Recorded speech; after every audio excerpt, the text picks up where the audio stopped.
So we have a brand new model from Vosteed. You gotta love their packaging now, man. They got these nice hard cases, like really solid. It's a great way to store your knife. And the new model is the Vosteed Daschund. This will be dropping on the 23rd. So in just a couple days, these will be available.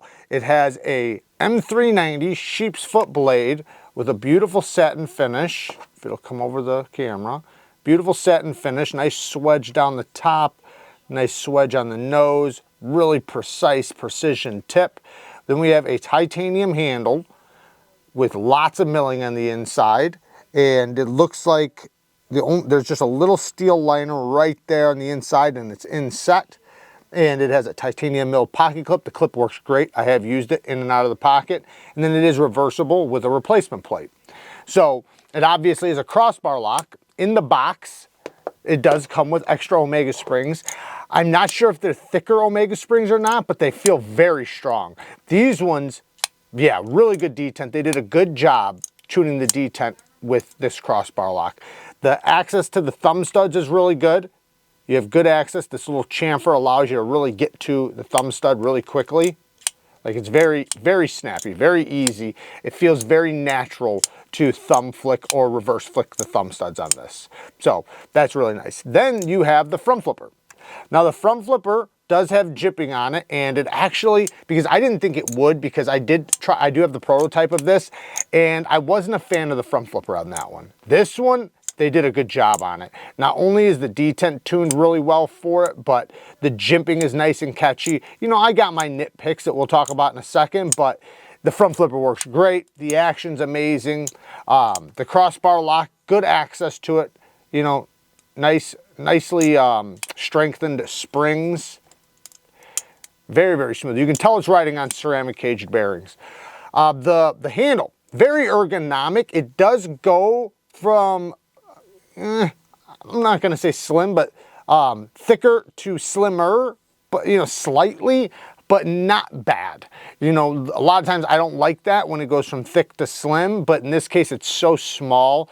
It's such a tiny amount, it doesn't matter. Lockup, rock solid lockup. Really happy for that. I always like to see solid lockup. You know, in crossbar locks, sometimes you'll feel a little bit, you know, and they just need to be flipped a few times, you know, and the bar will break back in. This one's rock solid right out of the box, though.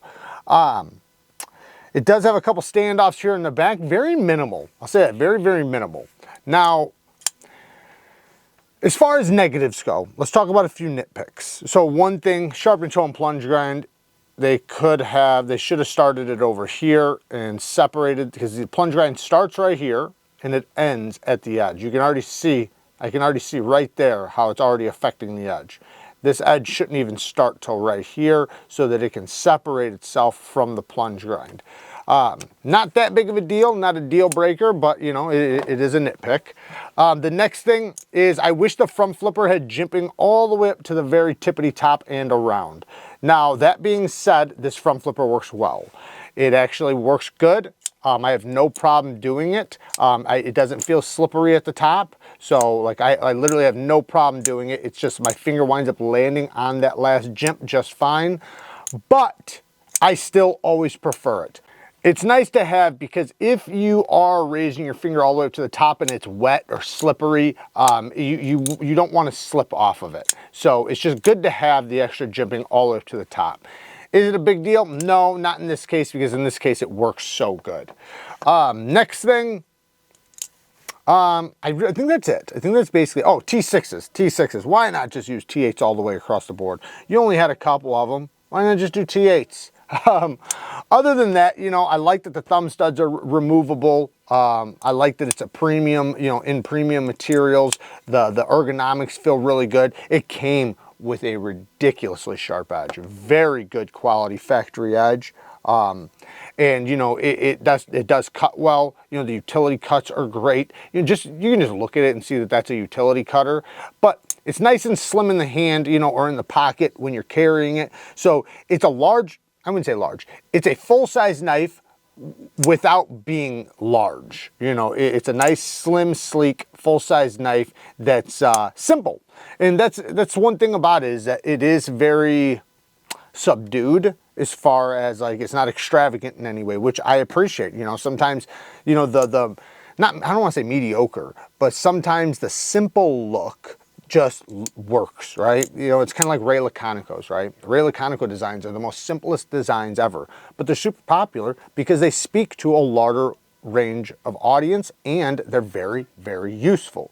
So I think this would kind of fall into a similar category. Anyways, I like it. I think it's done very well. I think they did a good job on it. I'm glad it's better than the prototype because, you know, like I said, I do have the prototype and I didn't really like that one. So they did a good job on the final production. So it comes out on the 23rd and it will be for $229 or $230. Yeah, I'd love to see it around $190, $200. I think that would be a little bit better price tag, right around the $200 mark. But you know, $229 is not bad. You know, everything's there. It's really good. It's very well done. You know, so, but you know, we always want a little bit better price, right? Don't we? Isn't that like just like a thing? We always want a little bit better price. Perfect centering. Anyways, there you guys go. Work hard, stay tough. Until next time, peace.